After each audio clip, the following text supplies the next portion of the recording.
Gördüyünüz dağın adı Ərəfat dağıdır. Vacib həcc ziyarətini Allah hər birinizə nəsib eləsin. Vacib həccin ən önəmli əməllərindən biri Zilhiccə ayının 9-u hacılar gəlir bura, baba Ərəfata. Burada gün doğandan şam namazına qədər dayanırlar baba ərazidə, istiğfar edirlər. Allahdan tövbə edirlər, bağışlanma diləyirlər. Ərəfat, Hz. Adəm əleyhissalam ki, Həvva xanımla birlikdə cənnətdən qovuldu. Bir uzun müddət olar bilirsiniz də biri-birindən ayrı ərazilərə düşdülər, ayrı ərazilərə qovuldular. Və nə vaxt ki, tövbə elədilər, istiğfar elədilər, gəldilər bu əraziyə, burada tövbə elədilər, istiğfar elədilər və burada onların tövbələri qəbul oldu və burada Adəmlə Həvvanın qovuşduğu yerdir. Həm də Peyğəmbər Əkrəm şəhadətindən əvvəl vida xütbəsini elədiyi yerdir Həzrəti Peyğəmbər Əkrəmin.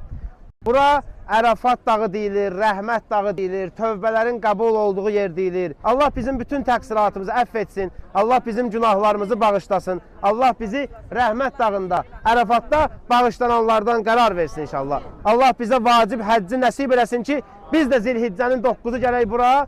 Gördüyünüz dağın adı Ərəfat dağıdır. Vacib həcc ziyarətini Allah hər birinizə nəsib eləsin. Vacib həccin ən önəmli əməllərindən biri Zilhiccə ayının 9-u hacılar gəlir bura, baba Ərəfata. Burada gün doğandan şam namazına qədər dayanırlar baba ərazidə, istiğfar edirlər. Allahdan tövbə edirlər, bağışlanma diləyirlər. Ərəfat